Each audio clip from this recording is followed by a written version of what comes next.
बिस्मिल्लाहिर्रहमानिर्रहीम। अस्सलाम वालेकुम नाज़रीन, आप देख रहे हैं प्रोग्राम सिटी 10 और मैं हूँ आपकी मेज़बान अना यूसुफ। उम्मीद है आप ठीक ठाक होंगे। मंडे यूजुअली एनर्जेटिक होना चाहिए, लेकिन हम लोग देखते हैं कि छुट्टी के बाद जब कुछ लोग आते हैं मेरी तरह लेज़ी भी होते हैं।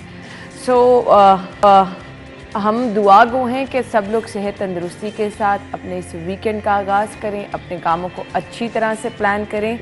वीकेंड का कह रही हूँ, मंडे का आगाज़ करें। तमाम वीक आपके प्लान बहुत अच्छे से रहेंगे और आप अपनी तमाम कामों को जब प्लान करके स्टार्ट करते हैं कि आपने पूरे हफ्ते में ये काम निपटाने हैं, उस पर आपने थोड़ा सा ख्याल ये रखना होता है कि वक्त की पाबंदी भी करें तो अच्छे तरीके से आपके काम अंजाम को पहुंचते हैं। आपको पूरे वीक के लिए हम गुड लक कहना चाहेंगे। मौसम की तब्दीली अच्छी हो रही है और इस अच्छी तब्दीली को एंजॉय करें, अपनी सेहत का ख़ास ख्याल रखें।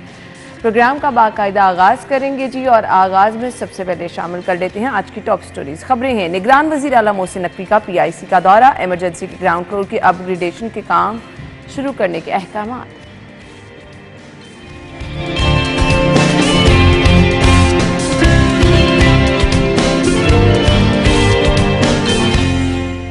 एक 190 मकामात पर नाकाबंदी, अब वन वे करने वाले नहीं बच पाएंगे।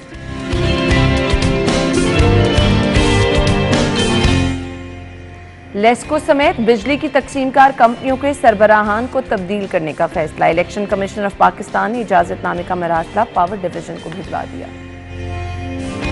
और इसके बाद जालसाज माफिया मुर्दा गोश्त सप्लाई करने का नया हरबा नाकाम। रावी टोल प्लाजा पर मुसाफिर वैन में मुर्दा गोश्त ले जाने वाला पकड़ा गया। आज की खबरें आप जान चुके हैं। हमारे सीनियर रिपोर्टर्स हमारे साथ मौजूद हैं, शाहिद सिप्रा साहब और इमरान यूनुस ज्वाइन किया। अस्सलाम वालेकुम। बहुत बहुत शुक्रिया। सबसे पहले शाहिद सिप्रा साहब, मैं आपसे आगाज़ करूंगी। अस्पतालों को लेकर वेरी फर्स्ट स्टेज से हम देख रहे हैं निगरान वज़ीर आला बड़े मुतहरिक नज़र आ रहे हैं। PIC दिल के मरीजों की एक वाहिद इलाजगाह है शहर लाहौर में स्पेसिफिकली। वैसे तो हर हॉस्पिटल में एक यूनिट है ही जो हार्ट पेशेंट को डील करता है, लेकिन बहुत बड़ी तादाद में चूँकि लोग PIC ही जाते हैं, लोगों को पता है स्पेसिफिकली यहाँ पर दिल के मरीज़ों का इलाज किया जाता है, तो यहाँ पर माहिर डॉक्टर होते हैं, इसलिए लोग फौरी तौर पर यहाँ जाते हैं। अब यहाँ पर हमारे पास डॉक्टर आते हैं, हर दूसरा बंदा, इवन बहुत जवान एज में हम देख रहे हैं कि लोगों को हार्ट डिजीज़ हो रही हैं। तो अल्लाह ताला सबको महफूज रखे। यहाँ पर अपग्रेडेशन करना, क्योंकि यहाँ पर हमेशा बेड्स की कमी का सामना रहा है और जिन लोगों ने इलाज मुआलजे के लिए जाना होता है, एंजियोग्राफी, एंजियोप्लास्टी, स्टंट डलवाना, महीनों का टाइम दिया जाता है। तो यहाँ पर फैसिलिटेट करने के लिए लोगों को मज़ीद इक़दाम की ज़रूरत थी। निगरान वज़ीर आला ने इस पर जी काम का आगाज़ किया है। ग्राउंड फ्लोर की अपग्रेडेशन पर काम शुरू करने के अहकामात एमरजेंसी के। शाहिद सिप्रा साहब। बिस्मिल्लाहिर्रहमानिर्रहीम। देखें, वैसे तो मर्ज़ कोई भी हो उसका इलाज इंतहाई ज़रूरी होता है, लेकिन जब आपके दिल का अगर आर्जा है तो वो बड़ा सेंसिटिव मामला होता है। बिल्कुल। और जो आपने जो जिक्र किया कि ये कार्डियोलॉजी जो है ये लाहौर नहीं बल्कि आपके दीगर सूबों से भी लोग यहाँ पे इलाज मुआवजे के लिए आते हैं। और बेड्स की जो कमी का आपने जिक्र किया, शायद आपका जाना कभी हुआ है कि नहीं, मेरा कई दफ़ा हुआ है। आप व्हील चेयर्स पे मैंने पेशेंट्स को बिल्कुल अग्री, मैंने खुद उनको वहीं पे ड्रिप्स लगी हुई हैं। हर वक्त 40 से 50 पेशेंट्स ऐसे होते हैं जिनको बेड्स की सहूलत की ज़रूरत होती है लेकिन वो नहीं मिल पाती और उनका बराह रास्त इलाज जो हो रहा होता है वो व्हील चेयर पे हो रहा होता है। आपने कहा कि निगरान वज़ीर आला मोहसिन नकवी जो है वो सेहत पे और तालीम पे भी आजकल वो एक्टिव है। क्या है कि आप अगर फ्रेंड्स ऑफ PIC जो यहाँ पे ब्लॉक बना है, तो अब वज़ीर आला वो बने हैं। वो कई साल पहले जब फ्रेंड्स ऑफ PIC की इमारत बनी तो उसमें आप एंटर हों तो वहाँ पे मोहसिन नकवी का नाम उन डोनर्स में वो शामिल हैं जिन्होंने वो फ्रेंड्स ऑफ PIC वो ब्लॉक जो है वो बनाया था।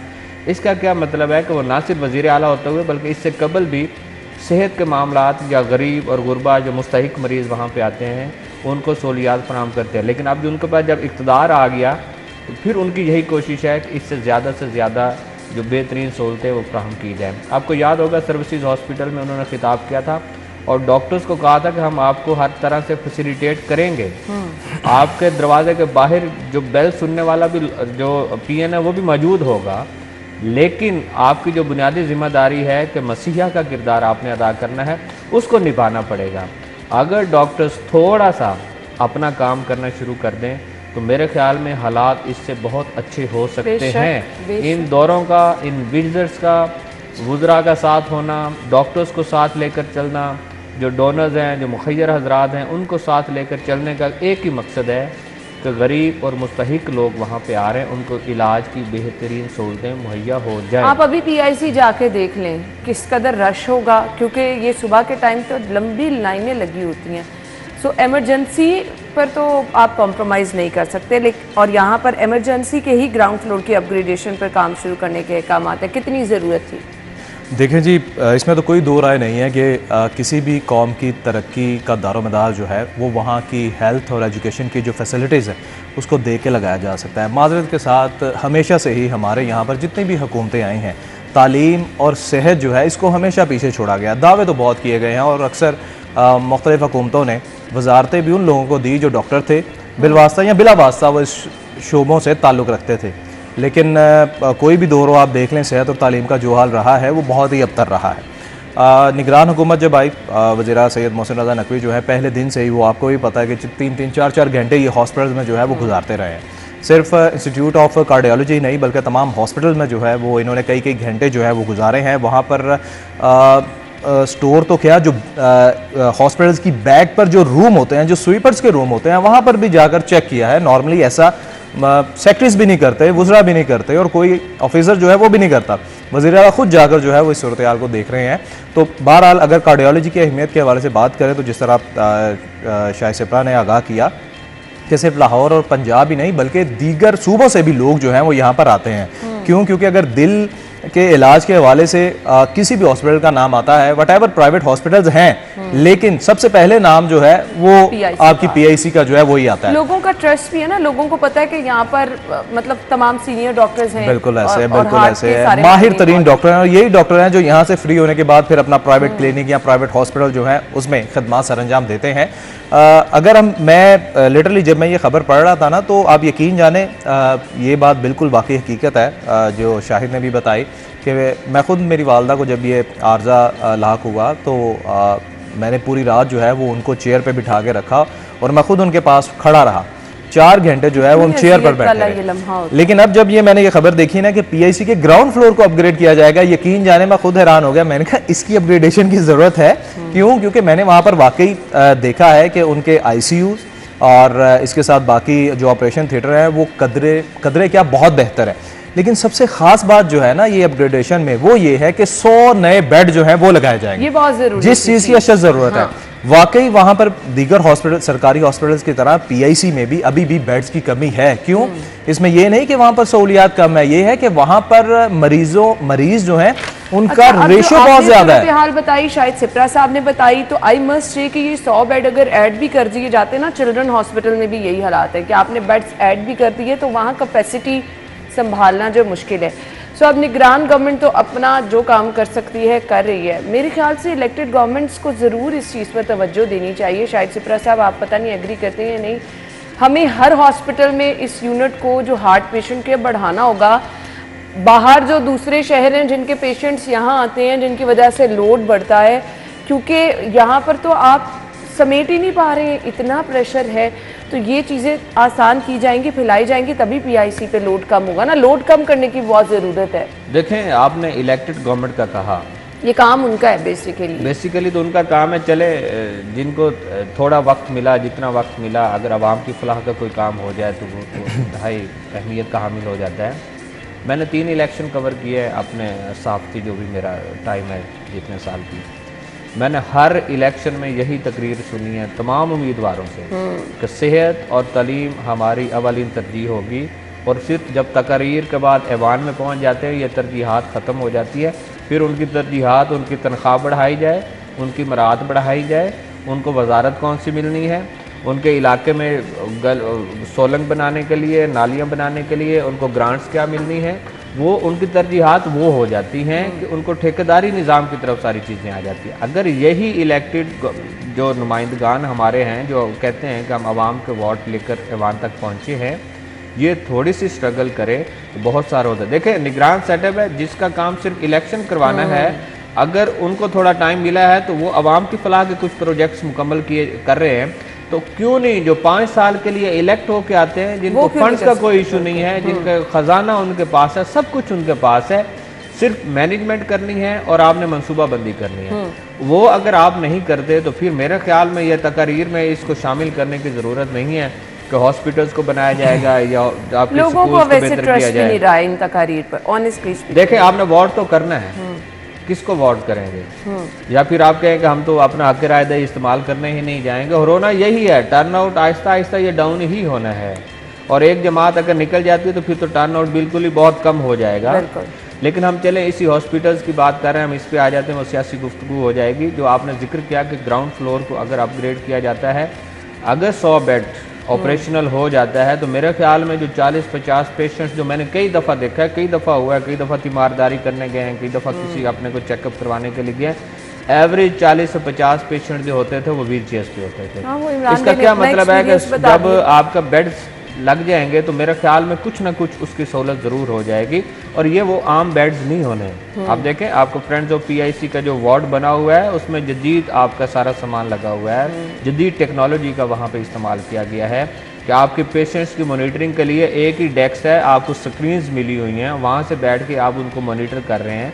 तो अगर इस तरह का निज़ाम हमारे और ये सहूलतें मौजूद भी, उनकी मौजूदगी के बावजूद अगर डॉक्टर्स, मैं हमेशा बात करता हूँ, उनको शायद बुरा भी लगता हो, डॉक्टर्स अपना जितना भी है उसका 50% भी अपना किरदार अदा कर लें और पेशेंट्स का मुनासिब तरीके से चेकअप कर लें तो मेरे ख्याल में हालात बहुत अच्छे हो सकते हैं। शायद साहब ये देखें ना, जितना हॉस्पिटल्स पे मरीजों का रश रहता है ना, डॉक्टर बेचारा भी क्या करे। अब मैं यही बात करूंगा, देखें जो बात आपने की ना कि ये बेहतर कैसे हो सकता है, ये बेहतर पता कैसे हो सकता है। एक तो शायद ने जो बात की जिम्मेदारी की, वटेवर वो हुकूमती सतह पर है, वटेवर वो इंतजामी सतह पर है, वो तो अव्वलीन तरजीह होनी चाहिए ना। उसके बाद हर जिले में आपको PIC जैसी सहूलियात चाहिए। आपके पास DHQs हर जगह होते हैं, आपके पास उससे नीचे भी हॉस्पिटल्स और बाकी सहूलतें जो है उनको बेहतर कर दिया जाए। बजट होता है। अब माजरत के साथ परवेज इलाही साहब साबिक वजीर आला के दौर में, मैं चूंकि मैं एजुकेशन कवर करता हूँ, आप यकीन जाने जो इन्होंने एजुकेशन के साथ बुरा हाल किया, आप यकीन जाने सरकारी कॉलेजेस में अभी भी आप चले जाएं ना, आपको अभी भी वहाँ पर बेंचेस और सहूलियात का फुकदान मिलेगा। पानी पीने, साफ पानी पीने का नहीं है, वॉशरूम्स की हालत जो है वो, आप इकबाल टाउन में एक ऐसा कॉमर्स कॉलेज है, आप यकीन जाने गवर्नमेंट का है, लड़कियों का भी है लड़कों का भी है, वहाँ पर ख़वातीन के लिए सिर्फ एक वॉशरूम है और उनकी तादाद जो है वो हज़ारों में है लड़कियों की। उन्होंने परवेज इलाही साहब ने क्या किया कि करोड़ों रुपया जो मिसिंग फैसिलिटीज का था कॉलेजों का, वो उठा के गुजरात भेज दिया। अब ऐसे लोगों को करार वाकई सजा मिलनी चाहिए ताकि बाकी जो हुकूमतें हैं, बाकी जो वुज़रा हैं, बाकी जो सेक्रेटरी हैं, उन्हें पता हो कि भाई अगर हमने काम ठीक ना किया और थोड़ी हेरा फेरी की तो फिर हमें लटका दिया जाएगा। मसला है कि आप कोई ऐसी मिसाल कायम करें ताकि जो लोग जिम्मेदार हैं उनको पता हो कि हम भी किसी को जवाब दें, लेकिन यहाँ पर ये सिस्टम ही नहीं है। हम ब्रेक लेंगे, ब्रेक के बाद आपको ज्वाइन करेंगे, हमारे साथ ही रहिएगा।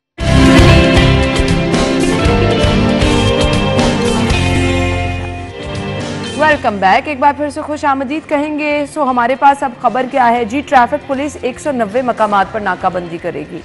सो ये 190 मकामात शहर में कौन से होंगे? मेरे ख्याल से इन 190 मकामात से ज़्यादा ज़रूरी है लोगों को यहाँ से ठीक करना, क्योंकि ये जब तक सेंस नहीं लोगों में आएगी, ये 190 मकामात भी काम नहीं आएंगे। और एक और जो चीज़ हम देखते हैं, फॉर द टाइम बिंग ऐसी कार्रवाइयाँ होती हैं, आपने हेलमेट पहनना है, आपने सीट बेल्ट पहननी है, उसके बाद 2, 4, 5 महीनों का गैप आता है, लोग भूल जाते हैं। इमरान भाई देखिए ना, मैं तो हमेशा यही बात कहता हूँ, क्योंकि हमने UK, यूरोप, अमेरिका में एक चीज़ जो है, एक्सरसाइज जो है वो ये देखी है, आप जब भी वहाँ पर अपने किसी रिश्तेदार को, किसी दोस्त अहबाब को कॉल करेंगे ना, अगर वो गाड़ी में होगा पहले तो वो कॉल नहीं पिक करेगा, ठीक है। दूसरा, वो आपको बताएगा कि मैं अपना चालान नहीं करवाना चाहता। उसकी वजह क्या है? वहाँ पर है पॉइंट सिस्टम कि अगर फ़र्ज़ करें कि वहाँ पर कोई $100 में अगर आपका लाइसेंस बन रहा है, या $50 में, €50 में आपका लाइसेंस बन रहा है ना, तो आपको 5 स्टार होते हैं। अगर आपने कोई खिलाफ वर्जी की, आपको फाइन तो होता है, साथ आपका 1 स्टार माइनस हो जाता है। जब आप 5 खिलाफ वर्जियाँ करते हैं ना, तो उसके बाद आपका लाइसेंस जो है वो रिजेक्ट होता है और आपको 6 महीने लाइसेंस नहीं मिलता, और उसके बाद उसकी पेनल्टी जो है वो 500 होती है, $500 या €500 होती है, और ये एक खतीर रकम है। इसलिए लोग जो है वहां पर खिलाफ वर्जी नहीं करते। हमारे यहाँ पर आपने 2000 रुपया वन वे का किया, उसके बाद लोगों ने क्या करना शुरू कर दिया, मोटर बाइक बंद करके ना वन वे फिर चलाना शुरू कर दी। वो जो गेट से लगाए गए हैं उससे भी लोग मैंने देखा है। आज मैंने देखा ये बाहर जो नया रोड बना है यहाँ पर भी यू टर्न पे ना कि अगर कोई वन वे की खिलाफवर्जी ना करे, यहाँ पर भी वो स्टील के ना वो लगाए गए हैं कि टायर ब्रश करने के लिए। मैंने एक बंदे को देखा, वो बाइक पे आया, लिटरली उसने अपने पाँव से उनको नीचे किया और उससे बाइक गुजारी। मतलब अजीब, वाकई आपने सही कहा कि सोच को बदलने की जरूरत है। और इनकी सोच कैसे, माजरत के साथ हमारी कौम जो है ना वो डंडे की पीर है। ये इसी तरह सुधरेगी कि अब टायर जो है वो ब्रस्ट होंगे, ठीक है। 190 मुकामात है, जो खिलाफवर्जी करेगा उसके टायर ब्रस्ट कर दिए जाएंगे और ये बड़ी अच्छी बात होना यही चाहिए। इसी तरह सिस्टम जो है वो बेहतर होगा। क्यों? क्योंकि आपने कैंपेन्स चला के देख ली, फिर आपने क्या किया कि स्कूलों में भी आपने मुहिम शुरू की, फिर आपने ये कहा कि इसको निसाब का हिस्सा बनाया जाए, तो अर्ली एजुकेशन में नहीं तो अगली एजुकेशन में वो वाकई ये निसाब में आ चुका हुआ है। वहां पर इशारे जो है वो सिखाए जाते हैं, बताया जाता है। छोटे छोटे बच्चों को जो है वो शाहिद सिप्रा साहब के मेरे बच्चे एक ही स्कूल में पढ़ते हैं। आप यकीन जाने मुझे खुशी होती है कि मेरा बेटा जो है वो 8.5 साल का है, वो मुझे बता रहा होता है कि सिग्नल की पाबंदी जो है वो करनी चाहिए, लाइन लेन की पाबंदी करनी चाहिए, तो खुशी होती है। तो बात यही है कि लोगों को अपने दिमागों को ना थोड़ा बेहतर करना पड़ेगा कि अगर वो वन वे की खिलाफवर्जी करते हैं तो सिर्फ वो अपनी जान के साथ नहीं खेलते, सामने आने वाले की भी जान से ना वो खेल रहे होते हैं। जी शाहिद सिप्रा साहब देखें, ये जिस बुनियाद पर खबर दी है मैं इसका खुद ऐनी शाहिद भी हूँ। ये ट्रक जब इसके टायर फटे और ये वहाँ पे रुका राजेर रोड पे, अच्छा हाँ, तो ये आपके जो केनाल रोड है उसका यू टर्न इसने वापस लिया और वहाँ पे चूँकि ये स्टील के और लोहे के लगे हुए हैं तो वो लगे और वो फट गए और बड़ी देर वहाँ रुका रहा। इसी तरह मोटर बाइक्स जो हैं वो भी वहाँ से वापस लेती हैं। उसकी क्या वजह है? पहले तो ये था कि ऐसे लोगों को फाइन भी करना चाहिए। मैं आपको बताता हूँ, हालांकि हम लोग कितना पेट्रोल असल बेसिकली पेट्रोल बचत शायद जेन में है ना कि हम लोग पेट्रोल की बचत कर रहे हैं। नहर वाला जो यू टर्न है उसको क्यों ज़्यादातर रॉन्ग वे के तौर पे इस्तेमाल किया जाता है? उसकी वजह पहले ये थी कि PIC का जो यू टर्न था वो बंद हुआ था, लेकिन अब वो खोल दिया गया है। पहले लोगों को ये था कि उन्होंने शादमान से जाके यू टर्न लेना है और फिर वापस जहाँ पे भी आना है। लेकिन उसकी दूसरी साइड ये भी नज़र आती थी कि नहर क्रॉस करके आपने टुवर्ड जफर अली रोड जाना है, लेकिन आपने जफर अली रोड तो बहुत नज़दीक आपका यू टर्न है, वहाँ भी नहीं जाते तो वहीं से लेके। अब क्या हुआ कि ये लोहे की लगा दें, बड़ी गाड़ी के लिए तो नुकसानदेह है, लेकिन जो वायलेशन जो मोटर बाइक करती है बेसिकली तो वो ज़्यादा करती है। सही बात है। आप उनको किस तरह पकड़ेंगे? मैं स्कूल जाते पाँव रख के निकल जाते हैं। स्कूल जाते सोच रहा था, बच्चों को जब छोड़ के वापस आ रहा था, मैंने कहा ये लोग कभी कहते हैं 2000 फाइन कर दें, कभी कहते हैं 5000 का। वो मुझे याद क्यों आया कि शादमान चौक में जो आपको शादमान मार्केट से आए और जो बिल्कुल मस्जिद के पास यू टर्न बना हुआ है तो वापस आपने जाना है शादमान मार्केट की तरफ, उस पे उस साइड से औरत ही, माजरत के साथ औरत ही गाड़ी चला रही थी और आगे से रॉन्ग वे जो है बाइक वो भी औरत ही चला रही थी, बच्चों को छोड़ने जा रही। बहुत अच्छी बात है कि औरतें आज आपको स्कूटीज़ पे या बाइक्स पे नज़र आती हैं, ये तो बहुत अच्छी बात है कि वो अपने इनफरादी तौर पे सारे काम कर लेती। उनका आपस में टक्कर हो गई गाड़ी वाली। अब मैंने कहा अभी आपस में लड़ेंगी, खैर मुझे जल्दी थी, मैं चला गया। वो लड़ाई तो खैर हुई होगी, ये हो खातून दो आमने सामने हो तो फिर लड़ाई ना हुई हो। बात करने का मकसद ये, मैं उस वक्त सोच रहा था कि हमने 2000 फाइन भी रखा, अदालत ने 5000 फाइन भी रखा, हम लोग अपने घरों में फाके कर लेंगे, लेकिन वायलेशन करके 5000 का जुर्माना भी हमने अदा कर देना है, 2000 रुपये फाइन भी हमने अदा कर देना है। कवानीन की पासदारी हमने नहीं करनी, जो मर्जी कर लें। आपने यू टर्न लेना है, यू टर्न लेते साथ आपने लेफ्ट साइड पे आना है, लाजमी आना है। हालांकि देखे सिग्नल फ्री रोड पे जहाँ पे 60 की स्पीड अलाउ की हुई है लोगों ने, आपकी सिटी ट्रैफिक पुलिस ने, वहाँ इस तरह की वायलेशंस और सेफ सिटीज़ अथॉरिटीज़ कई दफ़ा आपकी वीडियोस भी जारी करती है कि किस तरह संगीन किस्म के एक्सीडेंट्स होते हैं। हमारे यहाँ तरबियत की ज़रूरत है, बच्चों को तो हम दे लेंगे। देखें मैं आपको बताता हूँ, हम बच्चों की बात कर रहे हैं इमरान, जब हम भी पढ़ा करते थे उस वक्त सिग्नल हमें भी बताए गए थे, लेकिन जो हमसे बड़े हैं, जो आज हमारे हम लोग और इससे ज़्यादा जो एज के लोग हैं जो वायलेशन करते हैं, उन्होंने भी टाट वाले स्कूल में भी ये सिग्नल्स पड़े हुए हैं। ये बच्चों को पढ़ाना, इस सबसे ज़्यादा रवैयों में तब्दीली की बहुत ज़रूरत है। ये रवैया कब तब्दील होगा? हम लोग एक जो जल्दबाजी ले बैठती है। मुझे ये बताएं कि ये लोगों से मेरा सवाल है कि आप लोग 1 किलोमीटर या 500 मीटर यू टर्न लेने में कितना पेट्रोल आप बचा लें? एग्जैक्टली। बात तो ये है ना करने, और वो भी मोटर बाइक पे। अपनी जान को आप नुकसान में डाल रहे हैं, दूसरों की जान जो है उसको भी नुकसान में जो है वो उसकी तरफ धकेल रहे हैं। मेरे ख्याल में बहुत सारी ट्रैफिक पुलिस ने मार रोड पर बैरियर्स भी लगा लिए, उन्होंने नाकाबंदी भी कर ली, नाकाबंदी से भी कुछ नहीं होने वाला। हाँ, ये बड़ी गाड़ियों के टायर ज़रूर फटेंगे, इससे नुकसान होगा। जो वायलेशन रिक्शा ने करनी है और जो मोटर बाइक ने करनी है, आप सलाखा किया जो मर्जी लगा ले, उन्होंने वायलेशन करनी है, उनसे आप नहीं रोक सकते। यहाँ पे लोगों से कहना पड़ेगा कि जी प्लीज़ पेरेंट्स जो अपने बच्चों को नई नई बाइक चलाना सीखते हैं, उनके शौक ही अलहदा होते हैं, उन पे भी नज़र रखें, उनको समझाएं। कम उम्र ड्राइवर बच्चे जो हैं उनको तो आप बाइक चलाने ना दें, बहुत नुकसानदेह है, वो अपने साथ दूसरों के लिए भी नुकसान का बाइस बनते हैं। अगर आप रोड पे निकल के जिम्मेदारी से ड्राइव करेंगे, यकीन माने आपकी जान का तहफ़्फ़ुज़ पहले और फिर दूसरों की जान का तहफ़्फ़ुज़ भी साथ बहुत ज़रूरी है। जिम्मेदार शहरी बने। बाकी ये मुहिमात तो चलती ही रहेंगी, लेकिन आप भी अपनी जिम्मेदारी को समझिए। हम ब्रेक के बाद आपको ज्वाइन करेंगे।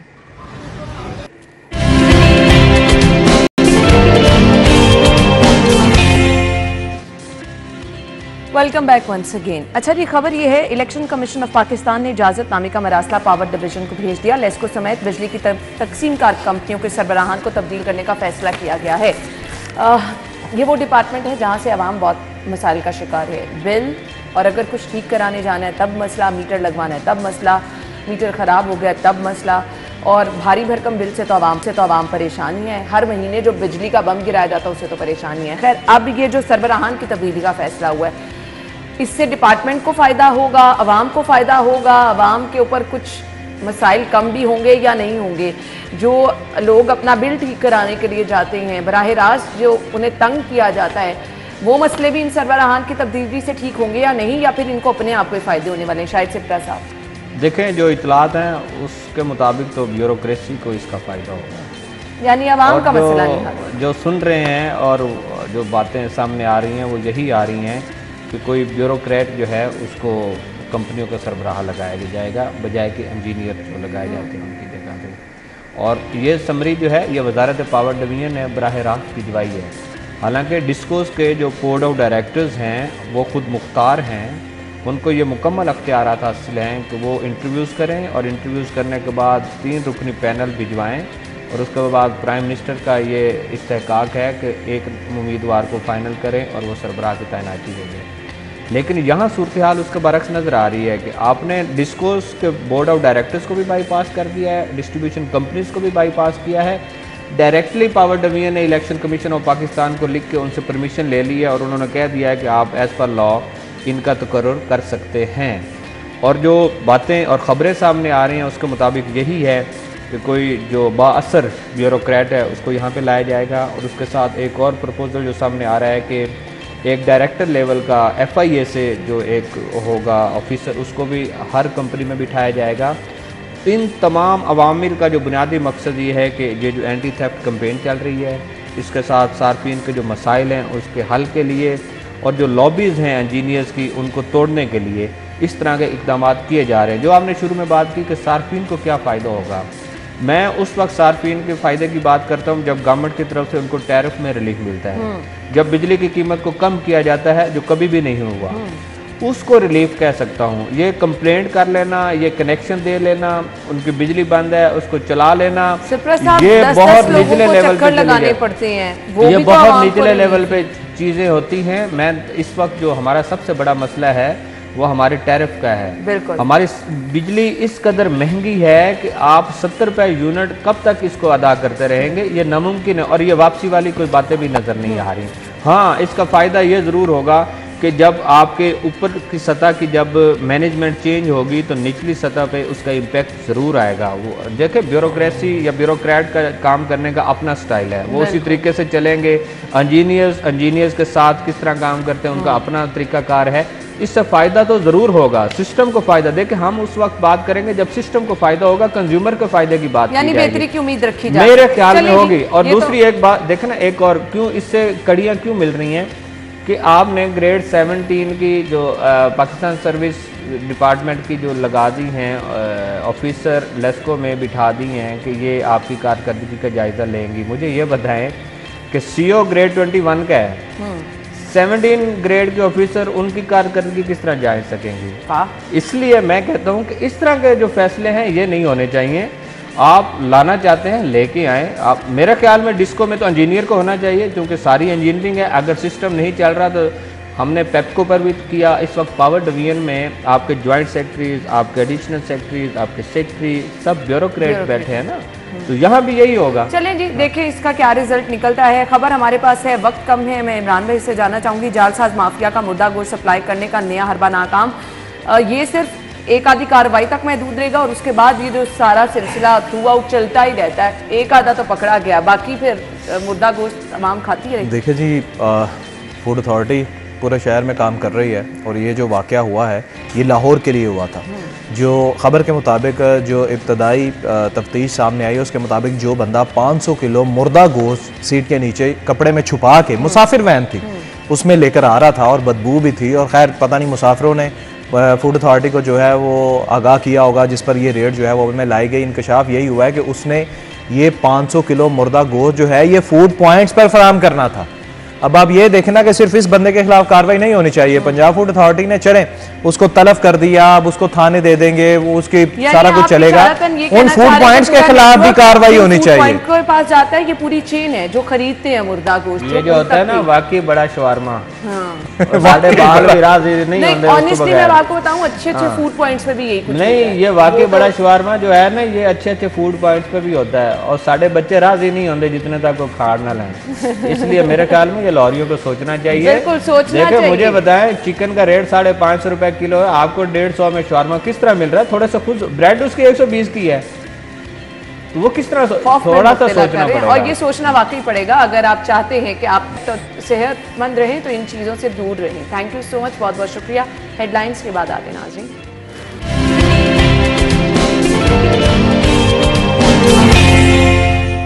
नाज़रीन, प्रोग्राम के इस हिस्से में जी हमने बात करनी है बहुत ही अहम टॉपिक पर। हम अक्सर देखते हैं लोग अपनी स्किन से रिलेटेड और वेदर चेंज, अब एकदम गर्मी से हम मौसम की तब्दीली की तरफ आ रहे हैं तो स्किन ड्राई होने की बहुत सारी शिकायत आ रही हैं। डिफरेंट टाइप्स की स्किन होती हैं जिनके डिफरेंट मसाइल होते हैं। सो मौसम की तब्दीली के साथ स्किन केयर आपको क्या करनी है? अल्टीमेटली पानी का इस्तेमाल भी इस मौसम में लोग हम देख रहे हैं अब कम करना शुरू होते हैं। पानी का इस्तेमाल, साफ़ पानी का रोल, और बदलते मौसम में डिफरेंट टाइप, ऑयली स्किन होती है, ड्राई स्किन होती है, पिंपल्स जिनकी स्किन पे हैं उनको क्या केयर करनी है, और फिर वो लोग जिन्होंने हमारी तरह रोज़ाना मेकअप का इस्तेमाल भी करना है उनको अपनी स्किन केयर क्या करनी है इस बदलते मौसम के साथ। और एक अहम टॉपिक हम ये भी डिस्कस करेंगे कि बहुत सारे लोग आजकल नौजवान हैं या फिर हम देख रहे हैं बड़ी एज के लोग भी बड़े डाइट कॉन्शियस हैं, और फिर आपको हेल्थ अपनी अच्छी रखने के लिए भी डाइट का ख्याल, बैलेंस डाइट लेनी पड़ती है।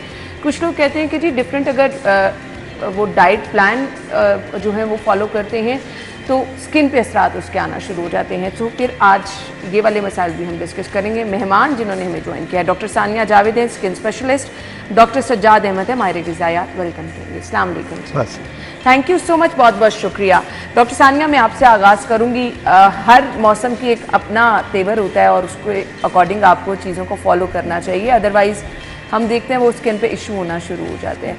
मौसम गर्मी से अब थोड़ा सा तब्दीली की तरफ जा रहा है, स्किन केयर बताइएगा हर किसी को जो करनी है।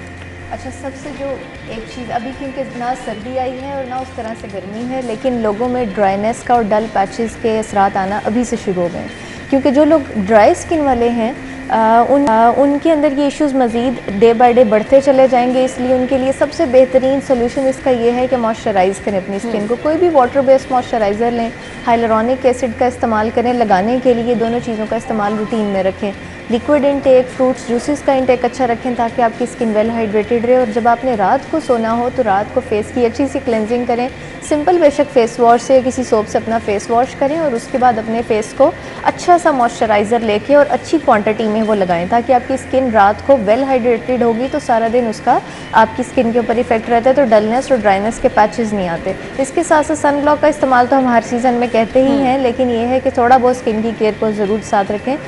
इस मौसम में एक और इशू क्या आता है कि जो ड्राई पैचेस या कॉम्बिनेशन स्किन के जो अफराद होते हैं, ड्राई स्किन के अफराद होते हैं, उनकी स्किन के ऊपर डेड लेयर स्किन की एक्यूमुलेट होना शुरू हो जाती है, इकट्ठी होना शुरू हो जाती है। उसकी वजह से उनको लगता है कि मेरे, जब मैं मेकअप, ख़वातीन जैसे मेकअप करती हैं तो उनको पैचेस बहुत फील होते हैं, जैसे आपने बताया डेली मेकअप करने से, तो पोर्स की क्लॉगिंग, स्किन का डैमेज, रफनेस, सारा कुछ आना शुरू हो जाती है। तो कुछ मेडिकेटेड प्रोसीजर्स ऐसे होते हैं जिसमें माइक्रोडर्म एब्रेशन, हाइड्रा फेशियल, ये 2 प्रोसीजर्स ऐसे हैं जो उसकी डेड लेयर को रिमूव करते हैं। केमिकल पील्स भी हम कर सकते हैं लेकिन ड्राई स्किन वालों के लिए सूटेबल नहीं होती हैं। तो ये 2 प्रोसीजर्स वो हैं जो उनके लिए सेफ़ हैं, जो करवा सकते हैं, और वो पैचेस को जब रिमूव करके मॉइस्चराइज करेंगे तो आपकी स्किन के ऊपर रिजल्ट्स बहुत अच्छे आते हैं।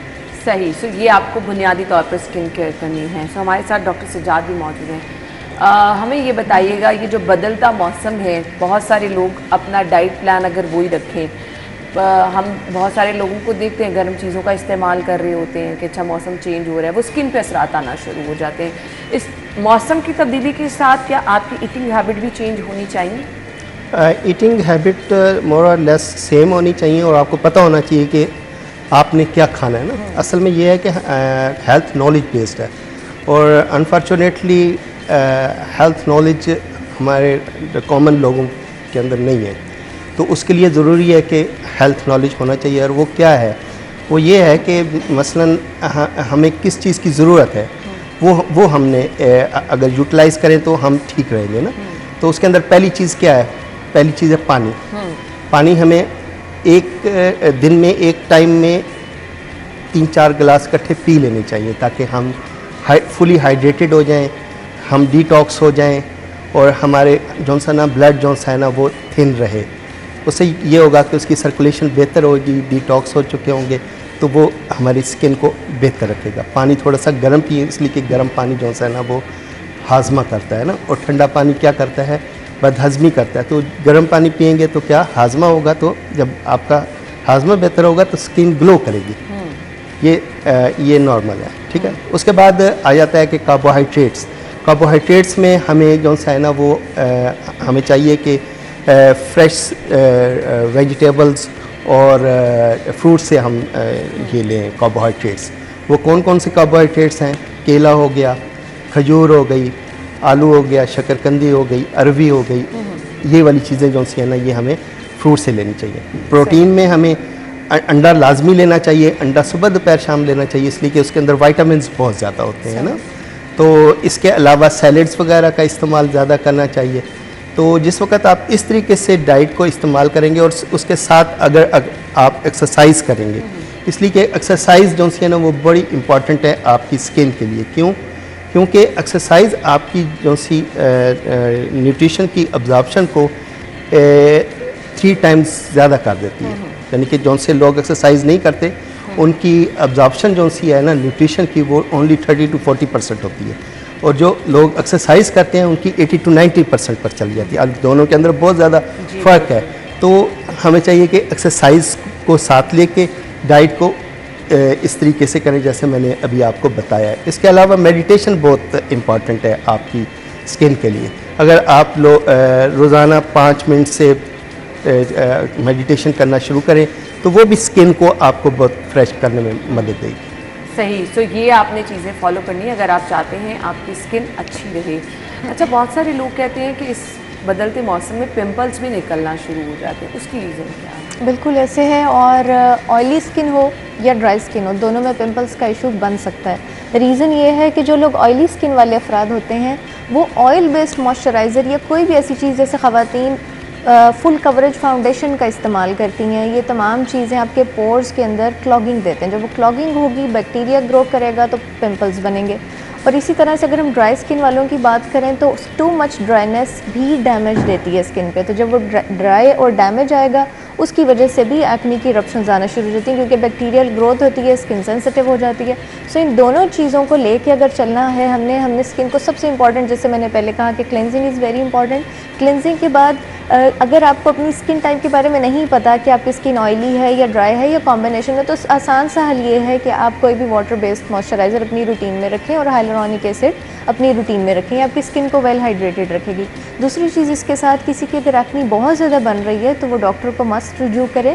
रीज़न ये है कि कई मरतबा हार्मोनल इम्बैलेंसेस की वजह से भी चीज़ें आ जाती हैं, आपकी कोई मेकअप प्रोडक्ट की वजह से आ जाती है, स्टीरॉयडल क्रीमों की वजह से ये चीज़ें आ जाती हैं जिसमें मोनोमॉर्फिक इरप्शन ऑफ एक्ने आ जाता है। तो ये कई चीज़ें होती हैं जिसको हमें रूल आउट करना साथ ज़रूरी होता है। तो उसके लिए एक बार तो डॉक्टर को लाजमी चेक करा लें कि आखिर क्या रीज़न है कि कोई इशू आ रहा है समटाइम आपका रीज़न जो है वो आपको आपका डॉक्टर बेहतर बता रहा होता है। ग़िज़ा भी समटाइम बड़ा रोल, ऑयली चीज़ें कहते हैं कि खाएं, वो भी स्किन के लिए बहुत मसला करती है, बहुत स्पाइसीज भी मसला करते हैं।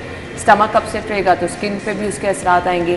तो क्या ऐसा होता है? स्टमक अपसेट्स जो है ना, वो बेसिकली ये होता है कि हम जो सी चीज़ें खाते हैं वो हमारा मैदा जो है ना एक्सेप्ट नहीं कर रहा होता ना, हमें वो चीज़ें आइडेंटिफाई करनी चाहिए ना। पहले जिस तरह मैंने आपको बताया कि आप ठंडा पानी पीते हैं, ठंडा पानी जो है ना वो पहले मैदे को अंदर जाता है तो उसको पहले गर्म करना पड़ता है ना, वो टाइम लगता है, वो जो सब टाइम और वो स्ट्रेसफुल होता है, उसके अंदर एसिड ज़्यादा पैदा होता है बजाय इसके कि वो नीचे ड्रेन हो, तो वो एसिडिटी आपको हो जाती है। एसिडिटी हो जाएगी तो फिर क्या होगा, आपका सिंपैथेटिक नर्वस सिस्टम एक्टिवेट हो जाएगा और आपकी स्किन जो है ना वो उस तरह ग्लो नहीं करेगी जिस तरह जो वो रिलैक्सिंग हालत में ग्लो करती है। तो हमें चाहिए कि हम ज़्यादा गर्म पानी ही का इस्तेमाल करें, वेरी वार्म वाटर का। और इसके अलावा जो सी स्पाइसी चीज़ें हैं, स्पाइसेस तो अच्छी होती हैं, स्पाइसेस बुरी नहीं होती, लेकिन मैं ये कहता हूँ कि स्पाइसेस को आप ज़्यादा पकाएं नहीं, लेकिन जिस वक्त वो पकती हैं तो वो फिर इरिटेट करती हैं। तो उन स्पाइसेस को जिस वक्त भी डालें तो वो खाने के आखिर में डालें जिस वक्त वो पक गए, तो फिर वो ज़्यादा अच्छा, एक तो उसका टेस्ट ज़्यादा बेहतर होता है और फिर वो आपके मैदे को ख़राब भी नहीं करता। सही, सो ये वो रीज़न हो सकती है। अच्छा जी, ओवर द काउंटर कुछ लोग बड़े वो हो जाते हैं कि जी हमारी शादी है, सीज़न आपको पता है शादियों का है, सो लोग फेशियल बहुत ज़्यादा रिपीटली कराने लग जाते हैं, पॉलिश कराने लग जाते हैं, मसाज बहुत ज़्यादा स्किन पे, सैलून्स भी जा रहे हैं, घर में भी कर रहे हैं कि स्किन अच्छी रहे। मुझे स्किन केयर बेसिक बता दें, जिन लोगों की शादी है उनको 2-3 महीने पहले किस तरह अपने स्किन की केयर करें। अच्छा, अगर डर्मेटोलॉजिस्ट की बात करेंगे तो हम कभी भी लोगों को ये नहीं कहते कि आप 5-7 दिन पहले आएँ और ये चीज़ को फॉलो करें, क्योंकि जो मेडिकेटेड चीज़ें होती हैं ये थोड़ा टाइम लेके रिजल्ट्स देती हैं। तो हमेशा अपने डर्मेटोलॉजिस्ट से 2 to 3 months पहले, 4 महीने पहले अगर आप कर सकें तो बहुत बेस्ट है। अदरवाइज़ ये कि आप 2-3 महीने का गैप ज़रूर रखें और उसके अकॉर्डिंगली अपनी स्किन केयर और अपने प्रोसीजर जो भी आप कराना चाहते हैं जो आपकी स्किन पे जेंटल हैं वो करें। रिपीटेडली ब्लीच करना, ब्लीच तो खैर हम वैसे भी रिकमेंड नहीं करते हैं, इसको अवॉइड करना चाहिए, लेकिन पॉलिशेस हो गए, फेशियल्स हो गए जिसके अंदर वाइटनिंग की चीज़ें हैं या आपके हेयर ट्रीटमेंट्स बहुत ज़्यादा हो गई, ये तमाम चीज़ें कराने के लिए आपकी स्किन और बालों का हेल्दी होना ज़रूरी है। जब आप हेल्दी चीज़ के ऊपर कोई भी प्रोडक्ट या कोई चीज़ इस्तेमाल करेंगे, चाहे वो डैमेजिंग हो तो उस तरह से वो डैमेज नहीं देती, डैमेज ज़रूर होता है लेकिन उतना ज़्यादा नहीं होता। तो सबसे इम्पॉर्टेंट है कि आप अपनी इंटरनल हेल्थ, जैसे डॉक्टर साहब ने बताया कि अगर आपकी डाइट अच्छी होगी तो आपकी स्किन के ऊपर एक ग्लो नज़र आएगा, आपके बालों के ऊपर एक ग्लो नज़र आएगा, एक शाइन नज़र आएगा। सो अगर आपकी इंटरनल हेल्थ अच्छी होगी तो उसका इम्पैक्ट आपके आउटर बॉडी के ऊपर भी नज़र आएगा। इसके साथ ही साथ अपने डर्मेटोलॉजिस्ट से या स्किन स्पेशलिस्ट जो भी आपके नियरेस्ट है उनसे अपना एक प्लान बनवा लें कि आपको हर मंथ एक चीज़ ये करानी है, ताकि उसके अकॉर्डिंगली आप उसको फॉलो करें और आपकी स्किन बेहतर है। अगर सिर्फ आप डाइट की बात करते हैं, यहाँ पे फ्रूट्स जूसेस का इस्तेमाल अच्छा रखें, बॉडी डिटॉक्स करें, रूटीन में डिटॉक्स वाटर लिया करें ताकि आपकी बॉडी से टॉक्सिन्स निकले। जब टॉक्सिन्स निकलते हैं तो ऑटोमेटिकली उसका इम्पैक्ट आपकी स्किन पे नज़र आता है। डिटॉक्स वाटर का जिक्र किया, मुझे एक अच्छी सी स्मूथ सी रेसिपी बता दें, डिटॉक्स वाटर हमने कैसे बनाना है। मैंने तो बहुत सारे लोगों को देखा है, खीरा भी, पुदीना भी, अदरक भी, पता नहीं क्या क्या डाला होता है। परफेक्ट डिटॉक्स वाटर क्या है? अच्छा, वो असल में वो फ्लेवर्ड करने के लिए पानी ने हमें डिटॉक्स करना है।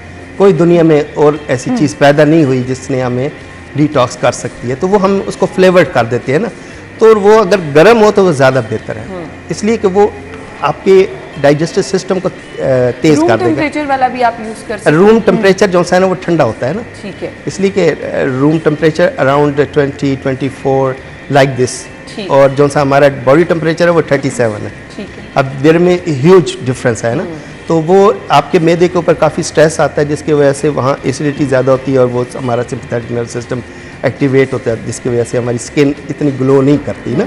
जब आप गर्म पानी पीना शुरू करेंगे तो आप देखेंगे कि आपकी स्किन थोड़ी देर में ग्लो करनी शुरू कर देगी। और दूसरी वो खुराकें इस्तेमाल करें जो जल्दी डाइजेस्ट हो जाती हैं। जल्दी डाइजेस्ट कौन सी चीज़ें होती हैं? आपके फ्रूट्स हो गए, आपके वेजिटेबल्स हो गए, आपका गोश्त हो गया, आपके अंडा हो गया, ये ऐसी चीज़ें जो जल्दी डाइजेस्ट होती हैं। डाइजेस्ट जल्दी होंगी तो फिर क्या होगा, मैदे के ऊपर स्ट्रेस नहीं आएगा। ये जो से रोटी चावल दाल हैं ये डिफ़िकल्ट टू डाइजेस्ट हैं। ये जिस वक्त भी आप खाएंगे तो ये आपके मैदे के ऊपर स्ट्रेस देगा ना, जब वहाँ स्ट्रेस आएगी तो आपके चेहरे के ऊपर स्ट्रेस आएगी ना। तो कोशिश करें कि रात के वक्त सोते वक्त जो है ना ये रोटी चावल दाल में से कोई चीज़ इस्तेमाल ना करें, तो you will feel the difference ना।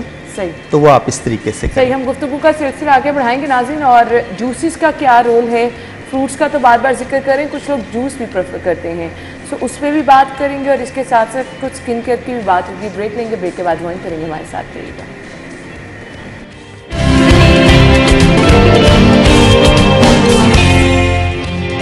Welcome back once again. हम गुफ्तगू का सिलसिला आगे बढ़ाएंगे, आपका पसंदीदा सवाल करने वाली हूँ। और जब मैंने ब्रेक में डॉक्टर सानिया से ये चीज़ पूछी तो मुस्कुरा रही थी। डॉक्टर साहिबा, वाकई सब लोग चाहते हैं गोरा होना, मर्द ख़वातीन बच्चे, बिल्कुल ऐसे हर कोई चाहता है। सो उसके लिए फिर हम होम रेमेडीज़ भी बहुत सारे लोग आजकल सोशल मीडिया से भी फ़ायदा उठाते हैं। बताया जाता है अच्छा टमाटर का इस्तेमाल कर ले, अच्छा ये इस्तेमाल कर ले, अच्छा लेमन का इस्तेमाल कर ले। इसके अलावा मार्केट में बहुत सारे सोप्स ऐसे मौजूद हैं, result for the time being आ जाता है, लेकिन स्किन आपकी ज़्यादा डैमेज हो जाती है। रंग गोरा करने का कोई आजमूदा फार्मूला जिसे कहते हैं आपके पास है तो बता दें। अच्छा, बहुत कॉमन ये क्वेश्चन भी आता है, पेशेंट्स की क्वेरीज बहुत ज़्यादा होती हैं कि रंग गोरा करना एक असल में मैंने इवन गोरे लोगों को देखा है कि वो कह रहे होते हैं कि हमारा रंग मजीद गोरा करने के लिए भी कुछ होना चाहिए। बिल्कुल ऐसे, और जब ऐसे पेशेंट्स आते हैं तो मैं उसको कहती हूँ कि सफ़ेद को और कितना सफ़ेद किया जा सकता है ये बताएं, बिकॉज जो ऑलरेडी फेयर लोग हैं उनको ग्लो तो दिया जा सकता है लेकिन मजीद फेयर नहीं किया जा सकता। हमेशा मैं पेशेंट्स को यही गाइड करती हूँ कि जो आपका नेचुरल कलर है उसको इन्हांस कराएं, उसको इम्प्रूव करें कि आपकी बॉडी के ऊपर, आपकी स्किन के ऊपर एक नेचुरल ग्लो आए। और उसके लिए सबसे अच्छा, जैसे हमने पहले डिटॉक्स वाटर की बात की, फ्रूट्स जूसेस की बात की, तो जब आपकी बॉडी से टॉक्सिन्स कम होते हैं तो ऑटोमेटिकली एक नेचुरल ग्लो आपकी स्किन पे आता है। इसी के साथ साथ मॉइस्चराइज़र अपनी स्किन में रखना, सनब्लॉक का इस्तेमाल रखना आपके उस ग्लो को प्रोटेक्ट करता है। लेकिन अगर हम फेयरनेस की बात करते हैं तो फेयरनेस में जब भी हमारी बॉडी से मेलानिन पिगमेंट को हम रिड्यूस कराते हैं, अगेन डिटॉक्स यहाँ पे हम कराएंगे, तो मेलानिन का जब कट डाउन होगा तो हमारी बॉडी लाइटनिंग की तरफ जाती है।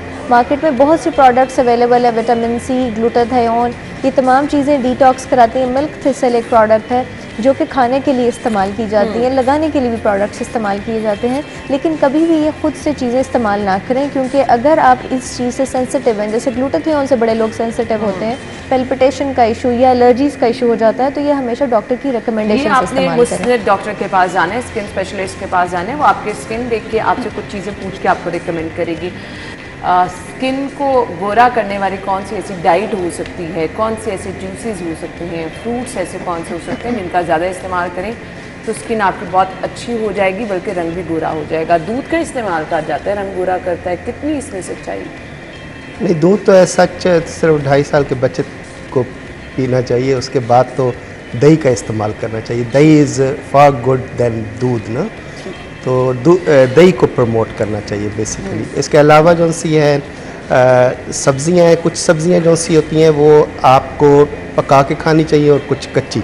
पका के खाने वाली सब्ज़ियाँ जो सी हैं वो कौन कौन सी हैं, उसके अंदर गाजर हो गई, उसके अंदर ये टमाटर हो गया, उसके अंदर ये पालक हो गई, ये ब्रोकली हो गई। ये ऐसी सब्ज़ियाँ हैं जिनको आप पकाएंगे तो इनकी न्यूट्रिशनल वैल्यू बढ़ जाएगी ना, तो और जब इनको आप इस्तेमाल करेंगे तो ये आपकी स्किन के लिए बहुत अच्छी होंगी ना। तो बेसिकली अपना आपका फोकस होना चाहिए अपने डाइजेशन को बेहतर करेगा। जिस वक्त आपका डाइजेशन बेहतर होगी तो आपकी स्किन भी जो सी है ना वो बेहतर नज़र आएगी ना। तो रंग गोरा तो नहीं किया जा सकता, बल्कि इस चीज़ को प्रमोट करना चाहिए कि जो आपका ओरिजिनल कलर है यही ज़बरदस्त है ना, तो उसको ग्लो किया जा सकता है। ग्लो इसी तरीके से किया जा सकता है कि आप मेडिटेशन करें, आप एक्सरसाइज करें, आप जो है ना वो टाइम से खाना खाएं ना। कई लोग सुबह खाना खाया फिर उसके बाद रात को खाना खाया, दोपहर को स्किप कर जाते हैं। नहीं, खाना आपने 8-8 घंटे के बाद खाना है, और खाने के अंदर जो सी आपकी नीड्स हैं वो आपने फुलफिल करनी है। आपकी नीड्स क्या है? वाटर है, कार्बोहाइड्रेट्स है, प्रोटीन है, विटामिन मिनरल है और एसेंशियल फैट है। ये सारे जो से है ना चीज़ें जो सी है ना हर एक मील के अंदर होनी चाहिए। और वो फिर मील को किस तरह हम देखेंगे कि ये मील के अंदर है कि नहीं, तो उसके लिए आप एक प्लेटर बना देना प्लेट के अंदर एक साइड पर आप मीट या एग रखें, पोर्शन करें। हाँ जी, वो इस तरीके से रख लें। और एक हिस्से में जो है ना वो कार्बोहाइड्रेट्स किस में होते हैं, यानी कि जो से गुड कार्बोहाइड्रेट्स हैं वो क्या हैं, वो आलू है, शकरकंदी है, केला है, ये खजूर है, ये अच्छे हैं। दूसरे कार्बोहाइड्रेट्स जो से हैं ना जो डिफ़िकल्ट टू डाइजेस्ट हैं, वो रोटी चावल दाल हैं, वो रखे जा सकते हैं। और तीसरी हिस्से में जो सा है ना वो प्रोटीन है। प्रोटीन में जो सा है ना वो अंडा हो गया सबसे ज़्यादा बेहतर है, इसलिए कि उसके अंदर विटामिन और मिनरल्स भी बहुत ज़्यादा होते हैं। ठीक है, इसके अलावा मीट हर किस्म का वो आप इस्तेमाल कर सकते हैं। और चटनी का इस्तेमाल करें, तो सैलड का इस्तेमाल करें। तो ये प्लेटर बना के जिस वक्त आप खाएंगे तो डेफिनेटली आपकी हेल्थ भी बेहतर होगी, डाइजेशन भी बेहतर होगी, और स्किन पे भी आपके और स्किन का भी अच्छा असर आएगा। बिल्कुल। डॉक्टर सानिया, मैसेज क्या देना चाहेंगे देखने वालों को? डाइट अपनी नेचुरल रखें, हेल्दी खाएं, ताकि जब आप हेल्दी खाएंगे हेल्दी रहेंगे। एक्सरसाइज रखें अपनी रूटीन में, और जब ये आप चीज़ें करेंगे तो आपकी स्किन पे और बालों पे भी चीज़ नज़र आएगी। बिल्कुल, आपने सही कहा। मैसेज क्या देना चाहेंगे? मैसेज ये है कि लोगों को हेल्थ नॉलेज लेना चाहिए, ताकि उनके पास नॉलेज होगा तो वो फिर मोटिवेटेड भी होंगे और उसको अप्लाई कर हेल्दी रहेंगे। बिल्कुल सही जी, ये था जी हमारे दोनों मेहमानों का मैसेज। आपकी स्किन तभी अच्छी रह सकती है जब आप हेल्दी लाइफस्टाइल को अपनाएंगे, अच्छा खाएंगे तो अच्छा आपकी स्किन पे नजर भी आएगा। तो इन चीज़ों का आपने बहुत ख्याल रखना है। थैंक यू सो मच, आपके वक्त का शुक्रिया। एक ब्रेक होगी, ज्वाइन करेंगे ब्रेक के बाद।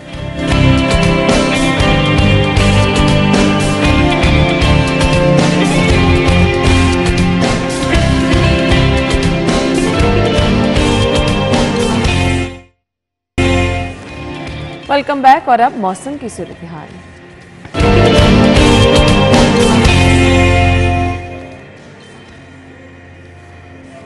ओके जी, दिन भर मौसम कैसा रहेगा, अभी के मौसम की अपडेट क्या है, वेदर टेम्परेचर मैक्सिमम क्या होगा? कोमल हमें इस वक्त ज्वाइन कर रही हैं, बाहर मौजूद हैं। जी कोमल।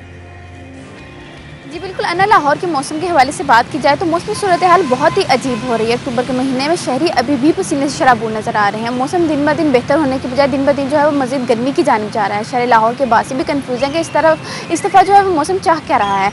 इस वक्त भी दर्जा हरारत के हवाले से बात करें तो मौजूदा दर्जा हरारत जो है वो 31 डिग्री सेंटीग्रेड रिकॉर्ड किया जा रहा है और गर्मी अच्छी खासी महसूस की जा रही है।